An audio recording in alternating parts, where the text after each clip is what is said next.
Assalamualaikum warahmatullahi wabarakatuh. Nah, semuanya, sebelum kita mulai, marilah kita berdoa bersama-sama agar semoga kita ditambahkan ilmu oleh Allah Subhanahu wa taala.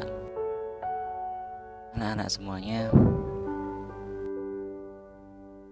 kali ini kita akan belajar satu materi yang sangat penting, yaitu lebih dekat dengan Allah melalui Asmaul Husna. Kita sudah sering membaca Asmaul Husna, tetapi kita belum cukup mengenal apa itu Asmaul Husna. Semuanya, pembelajaran kali ini setelah belajar dengan metode discovery learning, saya harap bisa menjelaskan, mengidentifikasi dan mencontohkan perilaku makna Birasami dan Al-Basir. Nah, anak semuanya, pernahkah kamu menemukan barang atau uang di jalan, kemudian diam-diam kamu ingin mengambil dan memilikinya? Pernahkah kamu merasa kesulitan mengerjakan soal ulangan, guru tidak melihat kamu dan mencari-cari kesempatan untuk memberi jawaban? Atau suatu ketika pernahkah kamu berbuat baik kepada teman, akan tetapi teman kamu tidak mau baik kepada kamu? Nah, anak sekalian, perlu kita tahu bahwa Allah memiliki sifat yang tidak boleh kita ingkari. Yang pertama itu, Allah memiliki sifat Al-Alim, adalah Al-Khabir. Yang ketiga adalah As-Sami, dan yang keempat adalah Al-Basir. Apa saja makna di antara keempat nama Allah itu? Mari kita pelajari bersama. Alim. Allah itu memiliki sifat Al-Alim, yang artinya yang maha ilmu atau yang maha mengetahui. Artinya bahwa Allah itu mengetahui segala sesuatu, baik yang tersembunyi maupun yang terlihat. Allah mengetahui yang ada di dalam bumi maupun yang ada di atas langit. Allah mengetahui segala sesuatu meskipun itu disembunyikan. Allah mengetahui baik yang sudah berlalu maupun yang belum terjadi, baik masa silam maupun yang Al-Alim itu memiliki arti orang yang tahu atau berilmu.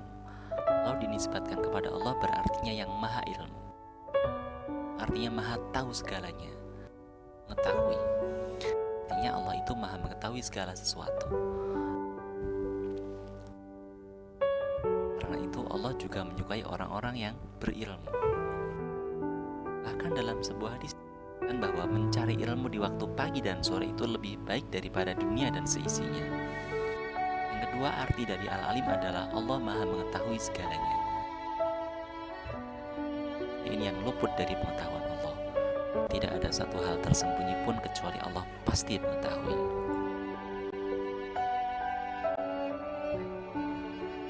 Allah mengetahui yang terlihat dan tak terlihat, bahkan mengetahui yang ada maupun yang tidak ada.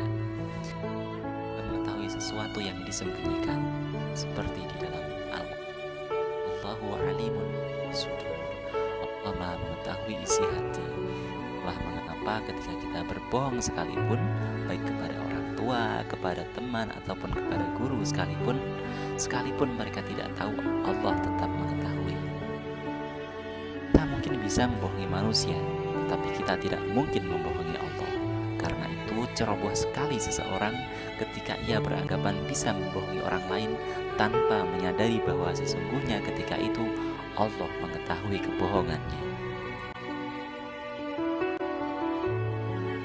Karena itu kita perlu sekali melatih diri dengan terus menyadari bahwa Allah senantiasa mengetahui segala tindak tanduk kita, baik dan buruk, terlihat dan tidak terlihat. Ketika kita melakukan keburukan dan merasa tenang karena tidak ada orang lain yang tahu, sebenarnya Allah itu sedang tahu. Sebaliknya, ketika kita melakukan kebaikan dan hati kita kecewa karena tidak ada orang yang mengetahui kebaikan kita, maka kita tidak perlu kecewa karena sebenarnya Allah tahu. Yang kedua adalah Al-Khabir. Al-Khabir itu artinya maha waspada dan maha teliti. Allah itu mengetahui dengan teliti dan mengetahui mengetahui berapa jumlah rambut yang tumbuh di atas kepala, berapa helai rambut yang terjatuh setiap hari, berapa sel yang hidup dan mati dalam tubuh manusia. Allah itu maha teliti. Artinya, Allah itu melihat segalanya dengan teliti. Allah melihat perbuatan baik dan buruk meskipun disembunyikan. Pernahkah kamu merasa was-was ketika akan melakukan hal-hal yang jelek, seperti ketika mau mengambil barang temannya atau ketika mau mencontek dan sebagainya? Tentu saat itu kamu ada perasa deg-degan dan takut jika ada orang lain tahu. Tahukah kamu apa sebenarnya rasa deg-degan itu? Bi al-ismu ma haka fi sodrika. Deg-degan itu adalah tanda bahwa engkau sedang mendekati perbuatan dosa. Dan perbuatan dosa itu sendiri adalah sesuatu yang membuat hatimu menjadi gelisah, dan kamu tidak suka jika orang lain mengetahui perbuatanmu itu. Seperti ketika seseorang mau mencontek, dia pasti deg-degan. Deg-degan itu tandanya karena sebenarnya saat itu dia sadar bahwa dia sedang akan melakukan kesalahan, makanya dia deg-degan. Deg-degan itu artinya adalah tanda dari hatimu bahwa hatimu sebenarnya menyadari bahwa Tuhanmu melihatmu. Jika saya tanya, kamu percaya tidak bahwa Allah itu melihatmu? Percaya. Nah, pas kamu mau mengambil barang teman, pas kamu mencontek, tahu tidak bahwa Allah saat itu sedang melihatmu? Tahu. Kalau tahu, kenapa masih mengambil barang? Atau kenapa kadang-kadang kamu masih mencontek? Sebenarnya ketika kita mau mengambil barang atau kita mau mencontek, Tuhan itu sebenarnya sudah selalu mengingatkan kita lewat rasa deg-degan itu. Deg-degan itu artinya Tuhan bilang ke kita, jangan dilakukan, jangan dilakukan. Tapi mungkin suatu ketika kita khilaf sehingga kita pernah melanggarnya. Nah, itu ceroboh sekali ketika seseorang melakukan kemaksiatan dengan mengira bahwa Allah tidak melihat.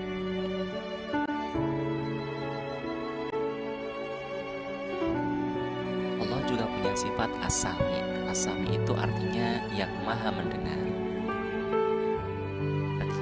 Allah itu mendengar segala sesuatu, baik yang bersuara maupun yang tidak bersuara.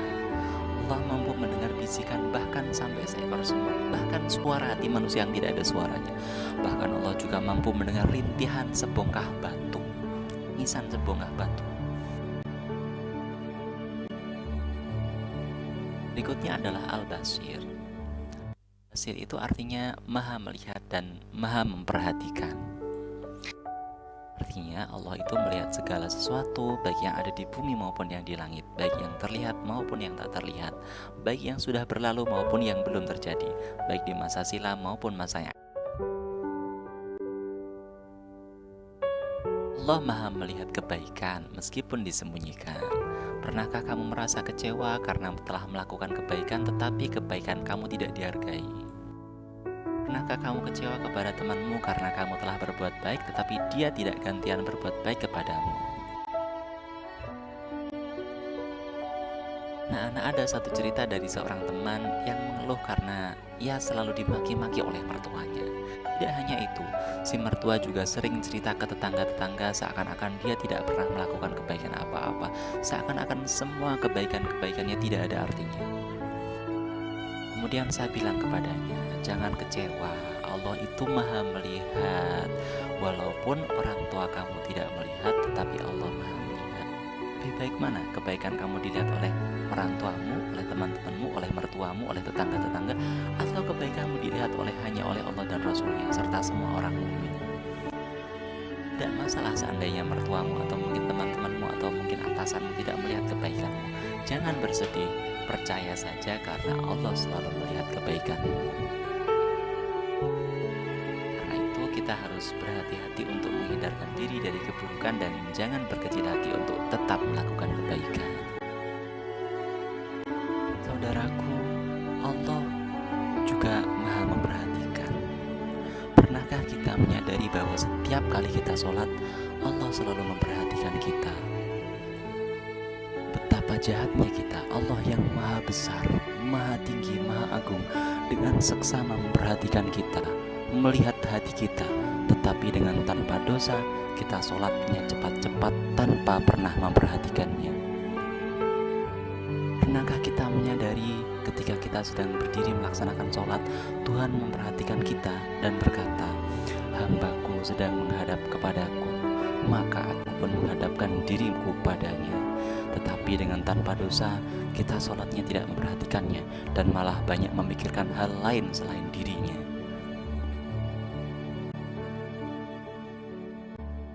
Karena itu, saudaraku, karena kita tahu Allah selalu memperhatikan sholat kita, kita harus belajar sholat dengan khusyuk dan berhati-hati. Karena tahu Allah selalu memperhatikan kita, kita juga harus berhati-hati dalam bersikap. Kita jangan melakukan hal dosa atau hal-hal yang merugikan diri sendiri maupun orang lain. Kita juga tidak boleh mengambil barang milik orang lain meskipun kita punya kesempatan untuk melakukannya.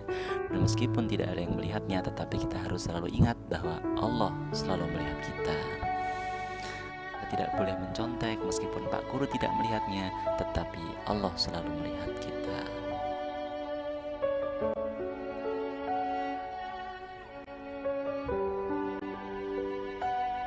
Karena itu, karena kita tahu Allah selalu melihat, maha waspada dan maha mengetahui, maka kita tidak perlu sakit hati seandainya kebaikan kita tidak dilihat orang lain.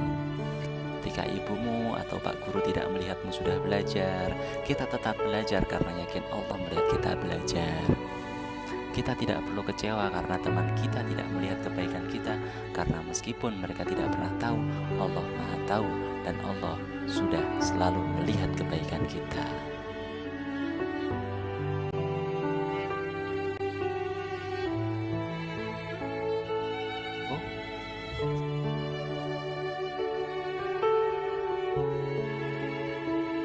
Karena itu, karena kita tahu bahwa Allah maha mendengar, kita tidak boleh mengatakan sesuatu yang buruk, karena Allah pasti mendengar. Kita tidak boleh berprasangka buruk di dalam, karena meski tidak kita ucapkan, tetapi Allah mendengarnya.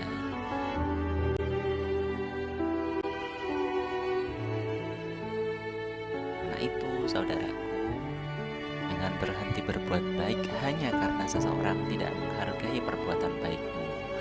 Kau harus selalu yakin bahwa Allah tidak pernah berhenti melihatmu. Yang terus berbuat baik meski tidak ada orang yang tahu, insya Allah kita akan lebih dekat dengan Allah yang maha baik.